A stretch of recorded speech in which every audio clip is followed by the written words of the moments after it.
Head to the polls tomorrow. California voters will decide whether or not to legalize marijuana.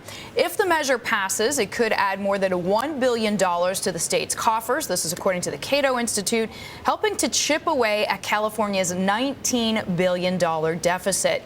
Jeff Meyer is a co-author of the Cato study. He is also a professor of economics at Harvard, and he is joining us now. Professor, thanks so much for joining us. You gave some pretty big statistics here. You say that the expense that California is paying to prohibit the growing and the transactions with marijuana basically is costing the California government close to $1 billion. You add that together with potential tax revenue, and you say this could really help the state. Can you break it down for us? So there are two main effects of legalizing marijuana under the state law. One is that the state would no longer be spending money on arrests, on prosecutions for marijuana violations, on prisons to house marijuana prisoners. And at the same time, if it's a legal good, marijuana can be taxed like any other good, or like alcohol and tobacco, at fairly high rates. And so both of those things are good for the California budget. Let me ask you, if for some reason voters are against this tomorrow, does this derail the issue? We know other states, Colorado, considering similar measures. What does this mean politically if it's defeated tomorrow? Obviously, it's a setback, but I don't think it means the end of the issue by any means. I mean, first of all, the budget situation is certainly not going to go away in any state anytime soon. Lots and lots of states are thinking about this for budgetary reasons.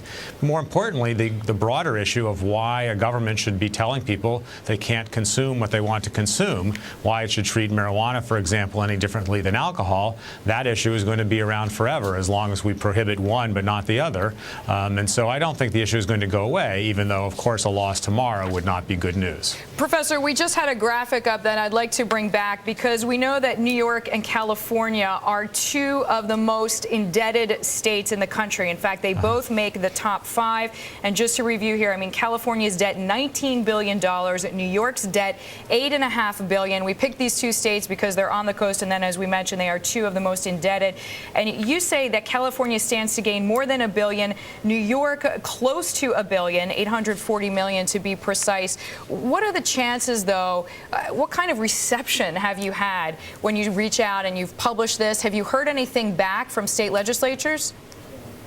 Well, I think that there are lots of legislatures that are interested because of these numbers, and a lot that are interested who aren't saying so on the record because they don't necessarily have a constituency that is supportive of legalization for other reasons. I think the even bigger issue, even if the Prop 19 passed in California, is that the federal government has said very clearly that it's going to try to prevent implementation of Proposition 19. It's going to say that the federal prohibition of marijuana is still in effect and it's still going to be enforced in California. So that's going to muddy the waters substantially, even if with passage it's going to be a number of years before we really know what the full legal and budgetary implications are. Jeff, I like what you said. I mean, you put it on a reasonably, it seems like, logical tax rate. In other words, when you did your study, you, as you mentioned, kind of put it against the taxes that people pay for cigarettes and also for alcohol. But you also took a look at the actual economic impact. That is to say that all the people who are off the books right now, you're saying all the growers, all the people who sell, all of this income would then go on record. That's part of the calculation as well. That's absolutely part of the calculation. Now, some people, I think, sort of state that in a way which isn't quite accurate. We wouldn't be creating new economic activity because the growing of the marijuana, the processing, the distributing, the selling of sort of bongs and rolling papers and all that, it's already going on. But we would be recognizing it and we would be taxing it. And so we would see a measured increase in the economic output and would be able to regulate and tax it like all currently legal goods. Do you have any calculation on just how much this sort of shadowy gray industry represents as far as California's numbers, how much profit there is in this?